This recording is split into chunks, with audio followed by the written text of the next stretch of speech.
Hey guys, my name is David. I am your yoga teacher for this semester, and this is our first lesson. I hope you had a chance to watch the video of me introducing the course and explaining how the course works, but if you didn't have a chance to do so, no worries, you can go back to it. This is our first lesson, and let's get started. From here, what you need at your home or wherever you're practicing, you need obviously your yoga mat. You will need a yoga block. There are different kinds of yoga blocks, and this is a very standard one. If you're buying one, I would pick one that is light.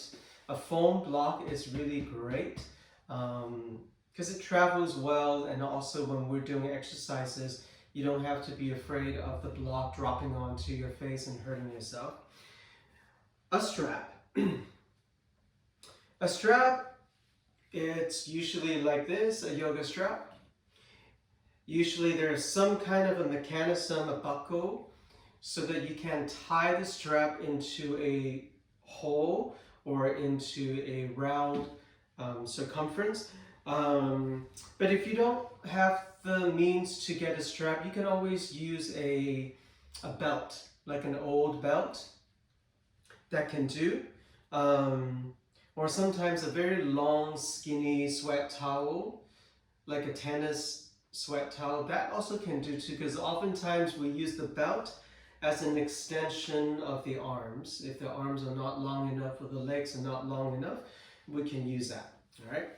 And also for the yoga block, if you don't have the means to get a yoga block, maybe get a set of books, like hardcover books, and then wrap them around so that it's have the thickness of a block. That could also work. For yoga mat, you can go to Walmart, TJ Maxx, even sometimes I see Walgreens selling them too.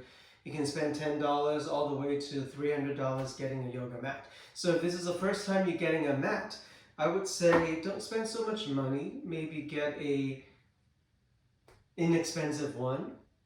And let's see how you feel. Sometimes the inexpensive one may be too slippery or too bunchy, and then you can upgrade to a better one. All right, so those are the three things that you would need to get for a practice. And be creative. If you have like, oh, I have other things that I can use, then use other things. That's totally fine too. Okay? All right, let's get started. We always start our yoga practice with a meditation, or the way I teach it, we'll always start with a meditation. And to meditate, you can sit like me, cross your legs. And if you can't fold your legs as tightly as I do, you can just bring your legs a little bit further away from your hips. That's totally fine too.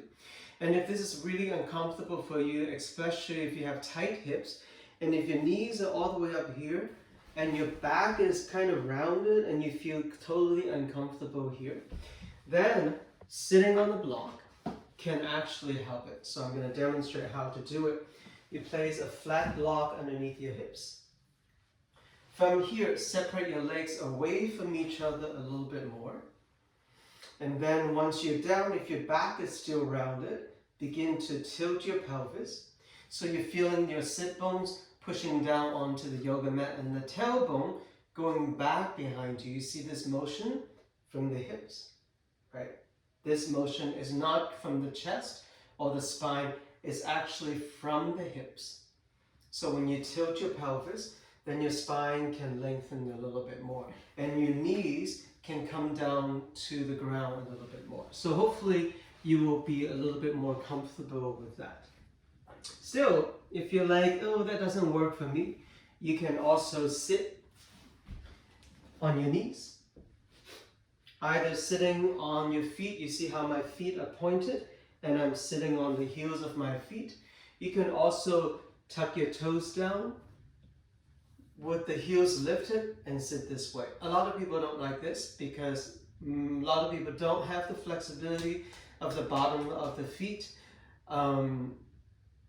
But maybe that's exactly why you should sit like this, is to stretch out the toes and the bottoms of your feet. In modern days, we wear shoes every single day when we do walking and working and whatever. And so we don't really pay attention to the flexibility of your feet, right? Just kind of like your hands. When you use your hands, you have a chance to type on the computer, to grab onto something. So the hands are being exercised all the time. But the feet are usually pretty flat the whole time in the shoes, right, all day long. So it's really important to get the flexibility of the toes and the ankles and the heels and all of that. So sitting with your feet pointed, even if you can only sit there for 10 seconds, you can sit there for 10 seconds, change it, sit higher for 10 seconds, come back, sit back down, and then you can interchange it so that you have a chance to work on the flexibility of your feet. Okay? Is there anything else? Oh, one more thing. Let me go grab a blanket. Where are my blankets?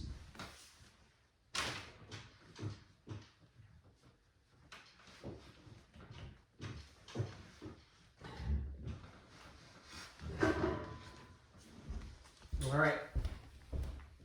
If you're practicing at home, I'm sure everybody has a blanket. So this is a yoga blanket. It's made out of wool, and that's where you will see what you will see in the yoga studio. But at home, if you don't have a yoga blanket, you can use any blanket. I wouldn't use a California king size throw from the bed or a blanket. That would be way too big. So a smaller blanket is fine. Maybe a throw on the sofa where you're watching TV, where you cover your shoulders. That also works. So I'm going to show you how big this blanket is. When it's folded up, it's this way, about this thick, right? And that would totally work. All right. We're not going to use we could use the blanket, but it's something that everybody has at home. So it's something that you can have and be creative as you want. Sometimes also a blanket, if you fold it really tightly, can be a substitution for a block too in some situation. All right, so these 4 objects: yoga mat, blanket, block, and a strap. Okay? And then from there, you can also, if sitting on the block is too high for you, you can also sit on the blanket and cross your legs. You can sit on your knees, how I demonstrated a little bit earlier. If there are any other ways for you to sit even more comfortably, if you're dealing with injuries or limitations with your spine, then you can sit however you want to. We're going to start meditation for about 2 minutes. So we're going to fast forward it. During this 2 minutes while you meditate, I'm going to talk. Right? But each class we will start our meditation for about 2 minutes before we start moving and doing yoga poses. All right, from there, sitting evenly, both sit bones on the blanket, on the yoga mat, or on the block. And then from there, lengthen the spine. Keep your neck long so you're not looking down, nor are you looking up. If your eyes are open, you're just looking straight forward. Allow your arms to rest anywhere on your legs, somewhere, so that your arms are not hanging in the air. You don't want the arms to hang in the air. So there are 2 really common meditation arm gestures. One is to just rest your hands on top of your knees. Notice my arms and my elbows a little bent. They don't have to be stiff and straight, right? So we don't want tension. We want relaxation. You can do that, or you can cup your hands. And then when you're cupping your hands doing this mudra, it is usually the dominant hand holding the non-dominant hand. For example, I'm right-handed, so my right hand is underneath my left hand. If you're left-handed, your left hand will be underneath your right hand. And then from there, allow your hands to be relaxed. When your hands are relaxed, most people don't actually know, watch their hands when they're relaxed. But when your hands are relaxed, they're not straight and flat. they're usually in some kind of a curl position, right? You're not forming a fist because this is not relaxed. It's somewhere in between straight and curling in. So it's usually halfway, kind of like your hands are like a cup, right? So keep your hands relaxed and then bring the tip of your thumbs lightly touching.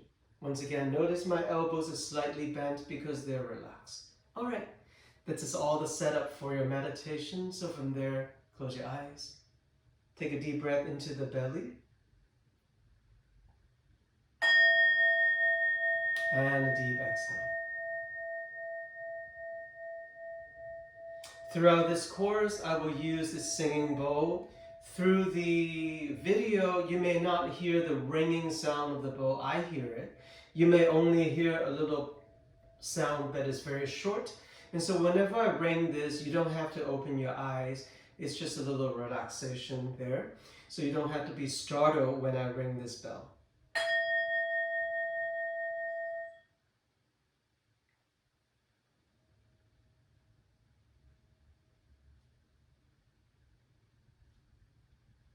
During meditation, your eyes can be open or closed. Most people close their eyes so that they can go more inward, so that it's less distraction.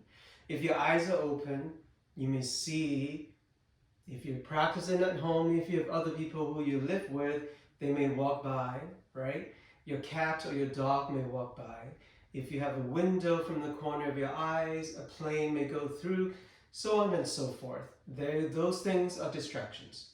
So closing your eyes may be a good way to do. But if you have a fear of closing your eyes in darkness and all that, you can keep your eyes slightly open. It's totally fine. Meditation is an internal practice. So it all has to do with how you're feeling inside. Has nothing to do with the outside. So right now I'm sitting in a very common meditation cross-leg position pose. As I mentioned earlier, you can sit however you want to.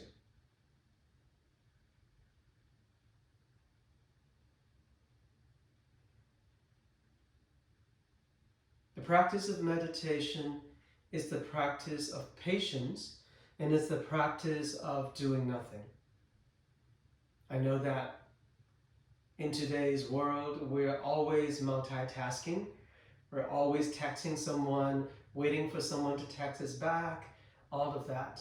And so this may be uncomfortable for some of you.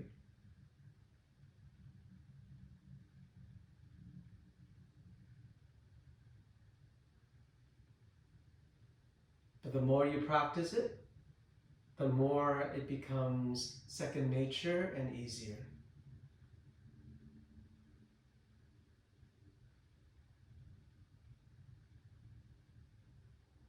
Notice what you may be thinking in your mind.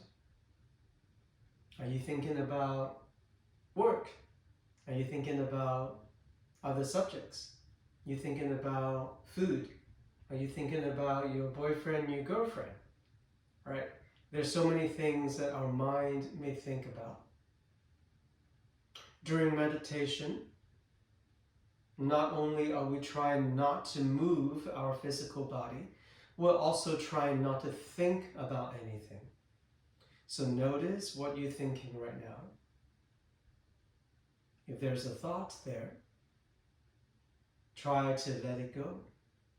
Imagine the thoughts in your head are balloons that you're holding in your hands with a string. Can you just let go of that balloon and let it fly away?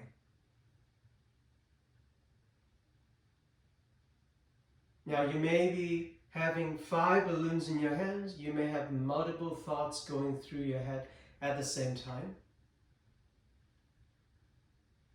Can you, one by one, let go of the balloons so that they can fly away? So that your mind can be a little bit more empty.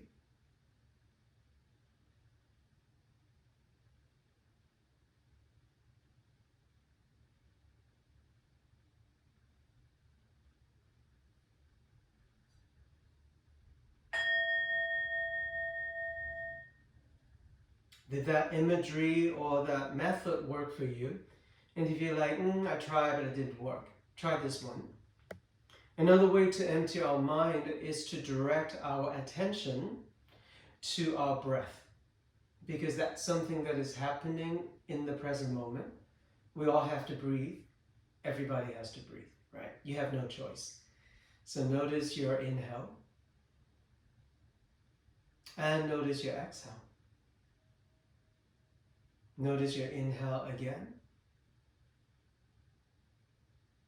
and notice your exhale again. And just keep repeating that.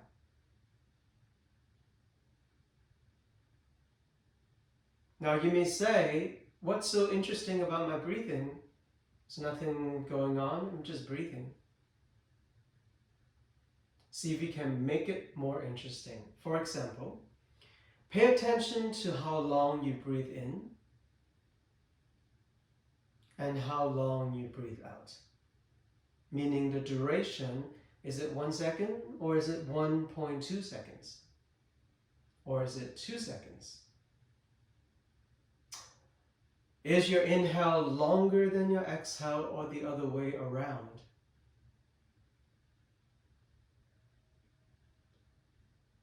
Are they exactly the same length? Can you make your inhales and exhales longer? Can you extend each one of them to 2, 3, even maybe 4 seconds each?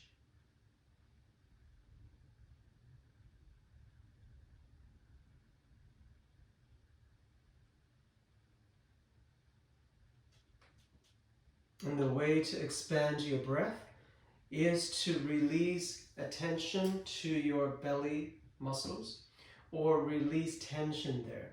Meaning that when you take a breath in, relax your belly muscles so that your belly can also expand outwardly and sidewardly. And then on the exhale, the air just naturally comes back out through your nose. Or if you want to open your mouth a little bit, you can exhale through the mouth. By the same token, you can also inhale through the mouth and exhale through the mouth or and the nose. So those two places are interchangeable. So take the next few breaths there to experiment how you can expand your belly on the inhale so that you can elongate your breath, making the breath deeper and longer.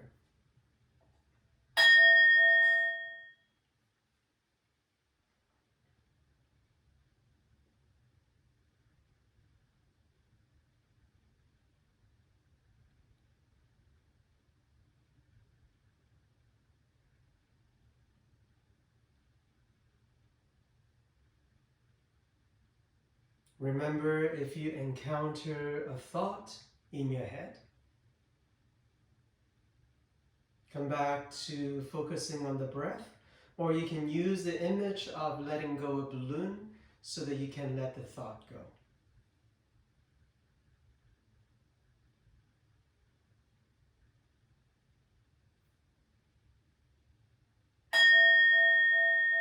All right, how did it go? I know that some of you are like, can we move now? We've been sitting in this position for a long time. Feel free to stretch your legs forward, shave them off.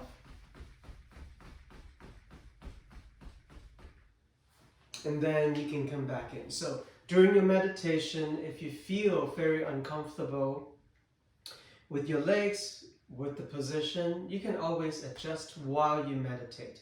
So you can even keep your eyes closed.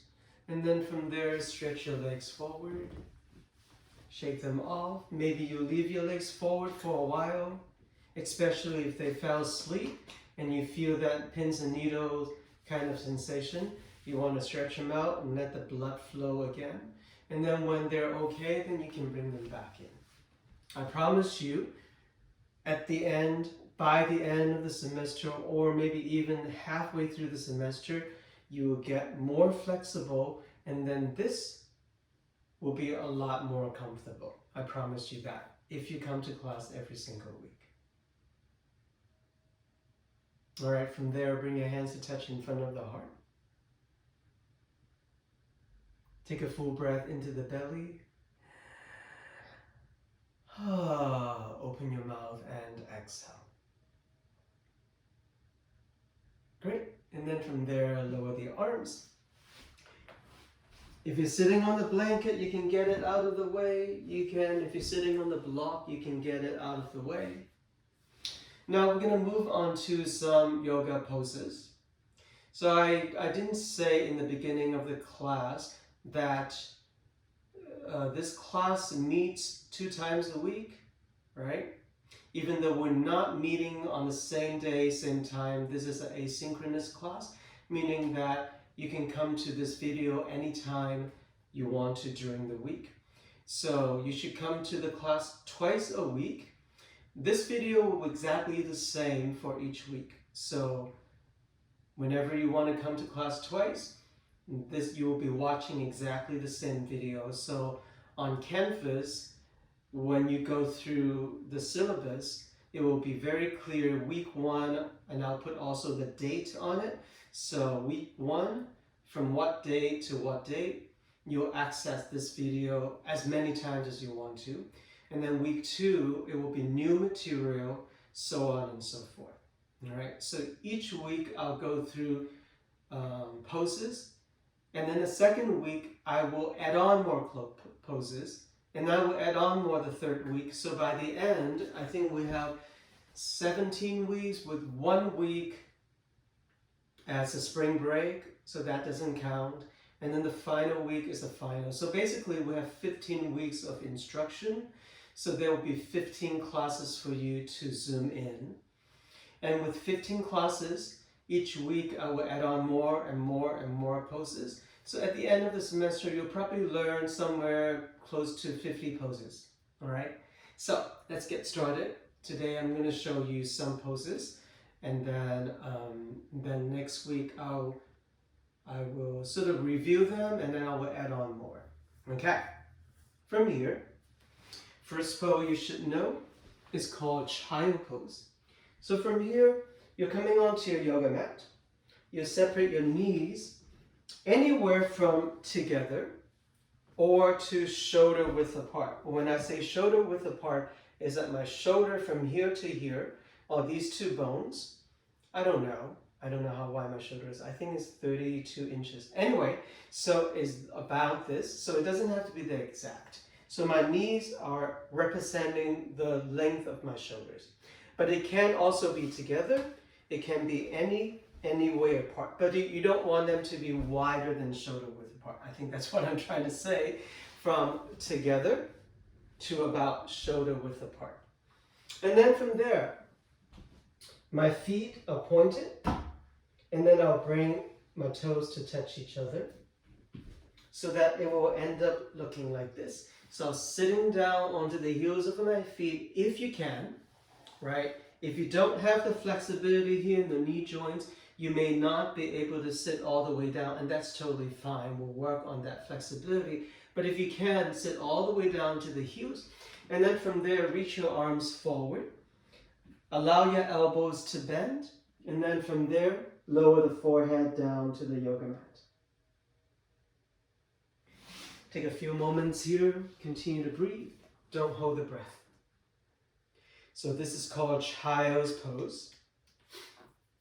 Child meaning like somebody's child, right? This is a resting pose, child pose. Anytime you need to come here, you can always come here, no matter what we're doing in class.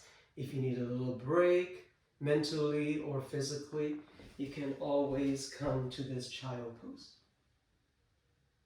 All right, and then from there, come up to your all fours. And what I mean by all fours is that, like a doggy or any 4-legged animal, your hands, your legs are there. But instead of standing on your feet, you're on your knees right now. From here, your hand should be right underneath the shoulders. So notice that my arms are perpendicular from the yoga mat. So I'm not placing my hands forward. Right now, this arm bone, it's an angle, right? You don't want it to be an angle. you want it to be straight up and down. So it's underneath your shoulders. Your hands should be spreading wide, the fingers away from each other. You should bend the knuckles of your fingers a little bit so that you use the pads of your fingers as well. Right? So we're using the entire hands, not just the palms of the hands. You're using all 10 fingers too. Your knees should be now hip width apart. Now, if this is shoulder width apart, because my shoulders are wider than my hips for most people. Some people are exactly the same.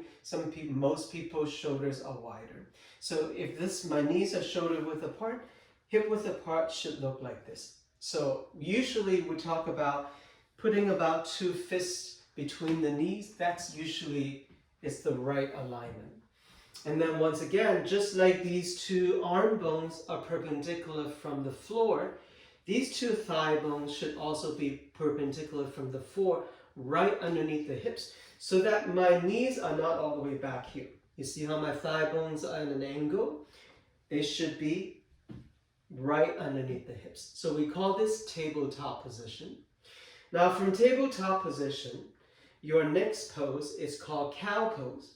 Cow pose is where you curve the spine. So you see how my spine, it's curved, right? My chest is looking forward or reaching forward, and I'm looking forward. I'm curving the back of my neck too.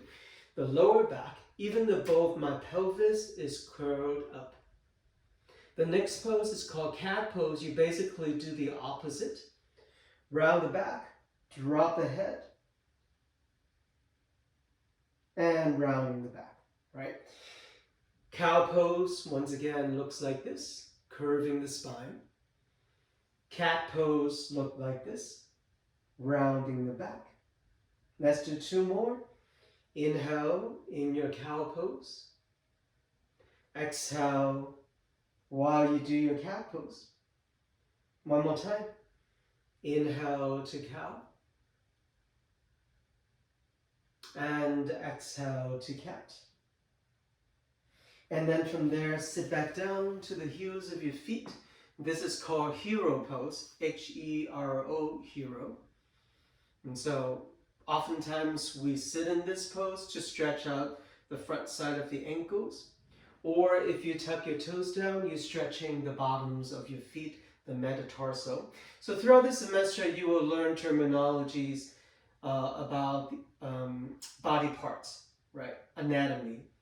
So sometimes we call it the foot, but the foot is the whole thing. There are different parts of the foot. So the metatarsal means the bottoms of the foot. It's a more of a technical term. And so sometimes I will teach you some of these terms. All right. So while we're sitting in hero pose, then you can rotate your hands and your wrists.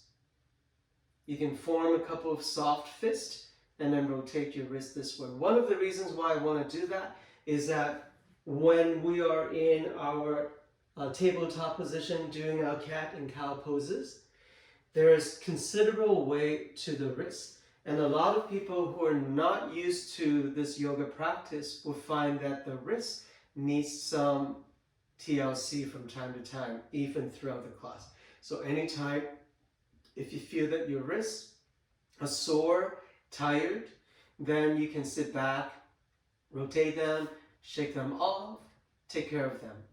All right? So we already learned 4 poses. What are those 4 poses? This one, hero pose. This one, child's pose. This one, cow. This one, cat. Oh, and 5 poses. This one is called tabletop. All right? So those are sort of usually the warm-up exercises before we move into what we call sun salutation.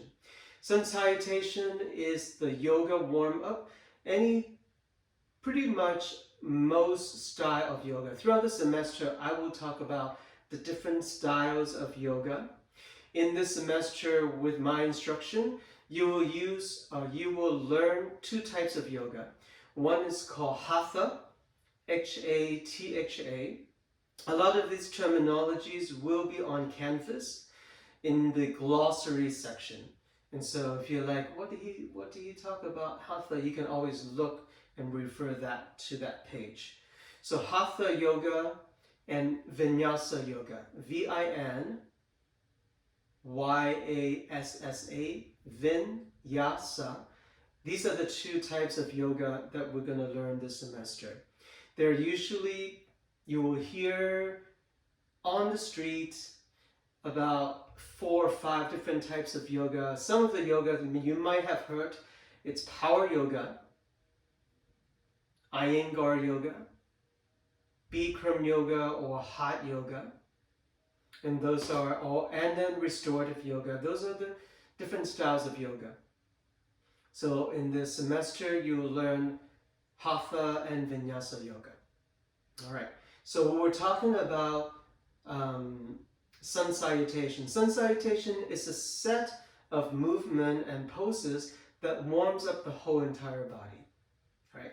So this is warm up to. We're just warming up the spine, so it's very, very little. And in sun salutation, we warm up the whole entire body. But you need to know and learn those poses first before we go through sun salutation. So this is what we're going to focus on this week, is to learn all the poses in sun salutation. All right. So from here, you're going to stand up. When you stand up, just like when you were standing on your knees earlier, with your feet hip-width apart. So my hips about this wide. So I'm standing the heels of my feet right underneath. Technically, the heels of your feet should be the same width as your sit bones. So if you grab onto your own booties, if you really dig your fingers down underneath your seat, you should find your sit bone on both sides, right? So there's a distance between the sit bones, 1 and 1, and it should be around 2 fists, like about this wide. So your heels of your feet should separate around that distance. So when you're standing hip-width apart with your feet, try to keep your legs straight and then begin to fold forward. So you're folding forward. Notice my back is kind of straight. I'm not trying to round my head forward. I'm keeping my neck straight so that my spine is long and straight. And then from there, I fold forward. And then I reach my hands down. And for my flexibility, I can place my hands all the way down. For some of you, your hands may be hanging here. For some of you, you may be actually reaching the palms all the way down. So it's a gamut of all the different flexibility in the human body. So if you're not all the way down, and this is pulling your hamstrings and your back, it's very uncomfortable, feel free to place your hands in front of you. And if it's still very uncomfortable, you can hold on to a block, right? And that's why we have that block there. And so this pose, whether your arms are hanging, whether you're holding onto something, whether you're holding onto your legs, whether your hands are all the way down to the mat, it's called standing forward fold. And that hopefully that will make sense for you because you're standing and you are forward folding. Make sure your head is dropped. If your eyes are open, you should be looking toward your legs, right? Good. So this is standing forward fold, the first pose of our sun salutation. All right. Second pose.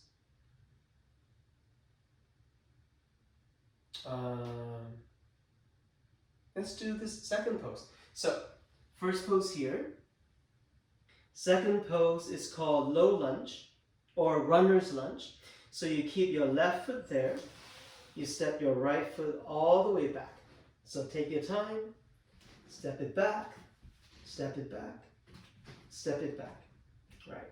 So you notice that my fingertips are on the yoga mat. And my front knee is bent over the ankle, directly 90 degrees angle. So you don't want your knees to be behind so far. nor do you want your knees to go too far forward. It should be right over the ankle. And my back leg is straight, and I'm trying to keep my spine straight. Now some of you are like, I can't reach all the way down to the yoga mat. What should I do? Then have a block underneath the arms. So the block in the yoga practice is usually used as a support. So this way is supporting your arm. It's also an extension of the arm. So right now I'm pushing the block down. Now you're like, well, what about the other arm? If you have two blocks, then use two blocks, right? If you only have one block, then you may have to use something else to support the other arm, maybe a set of books or something, okay? So this is called runner's lunge. Like you're a runner, you're about to run forward, right? This is called runner's lunge. So this is your second pose of our sun salutation. From there, plank pose. Otherwise, we call it top of a push-up position, right? If you're about to do your push-up, this is the beginning of it. Notice the arms are directly underneath the shoulders, not too far forward, not too far back, straight line across. From here, notice your body is in a straight line, so the hips are slightly lower than the shoulders, so your hips are not up here, nor are your hips down here. You're in a push-up position where the legs and the spine is in line with each other. Now, if you're like, I cannot do this position, what can I do? Lower the knees down and see if you can do this instead, right? All right, so this is your push-up position. From here, you can lower the knees down first, and then continue to bend the arms and lower the rest of the body down. So now you lower all the way down, and the tip of your nose can come down to the yoga mat. From there, lift your head up. Look at where your hands are. If your hands are underneath the shoulders, you see your forearms is at an angle. You want the forearms to be perpendicular from the yoga mat, so you want to slide your hands down so that your forearms are straight up and down. Once again, not at an angle, straight up and down. So your hands will land sort of next to your rib cage now. And then from there, press your hands down, lift the chest up. This is called cobra position, the snake cobra. The cobra position can be as low as this, can be as high as this. Notice my elbows are still slightly bent. I'm not doing this. My arms are not straight. This would be a different pose. Elbows are bent, chests are reaching forward. And then from there, come through all fours. And let's sit back again to hero pose. And let's rotate your wrists. Shake them off. I know earlier we did a lot of balancing on the arms, using those wrists, so you may feel a little sore. So shake them off. We're almost done, so I'm going to keep going, and then I'm going to come back and review all of those poses. So we just learned standing forward fold, runner's lunge, plank pose, lower down to the mat, cobra pose. From cobra pose, you come through all fours, tuck the toes down behind you now, and then begin to stretch your legs, drop the head to downward facing dog. Downward facing dog is this upside down V position. If you think about the letter V, if you flip it over, this is the pose. So your arms and your torso is trying to be in a straight line, and your legs are also trying to be in a straight line, and the top of that upside down V is your tailbone. So this is called downward facing dog. And from downward facing dog, you can bend your knees one at a time, walk your feet forward. At some point, your hands also have to walk all the way forward. And then you come back and stand up. at the front side of your mat with your feet about hip width apart. Okay? So, I should turn on some light now.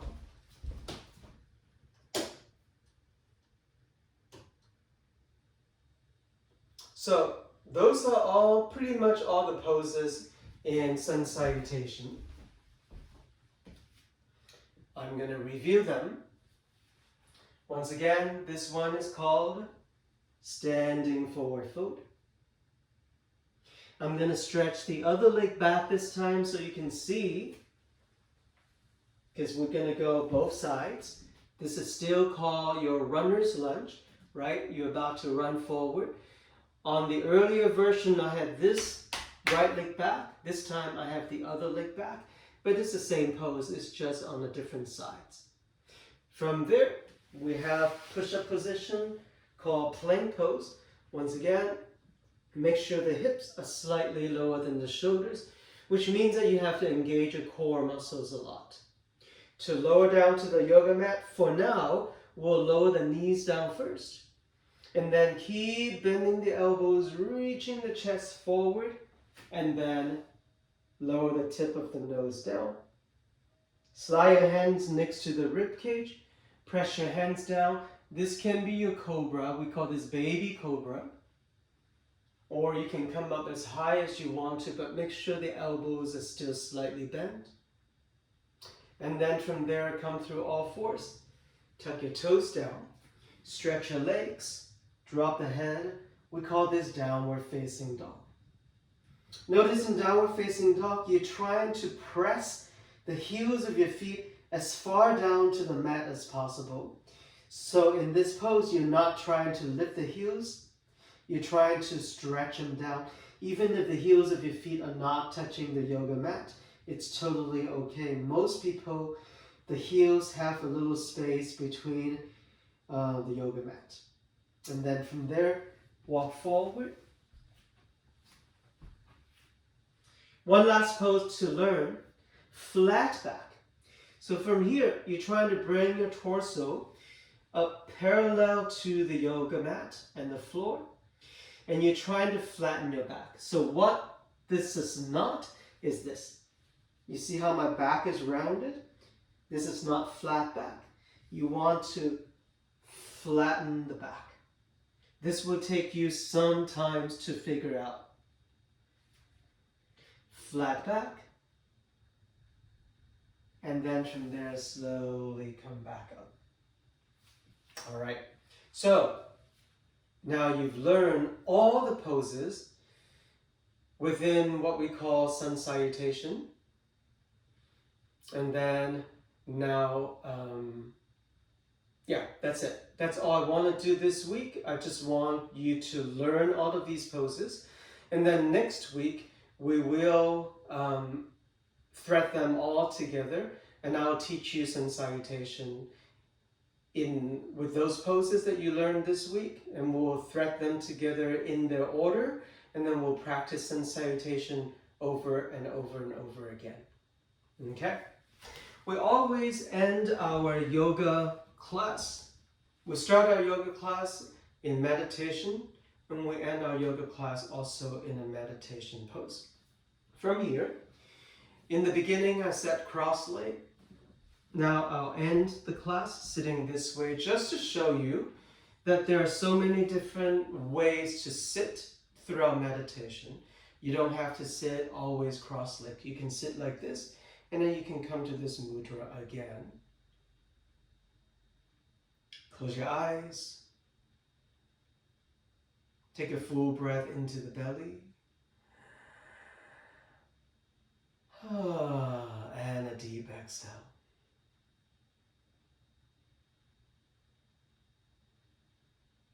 Feel the energies that you've created within the body.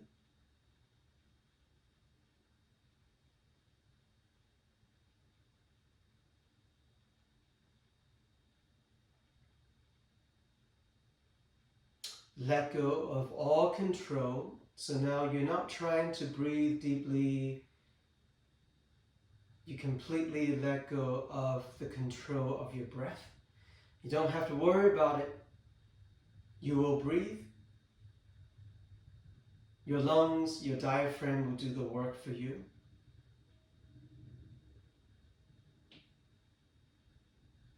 And now just feel your whole entire body.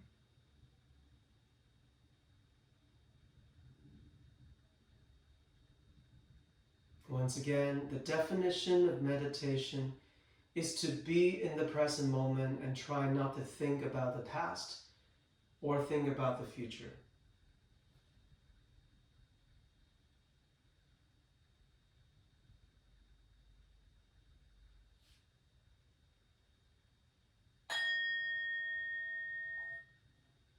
Bring your hands to touch in front of the heart center.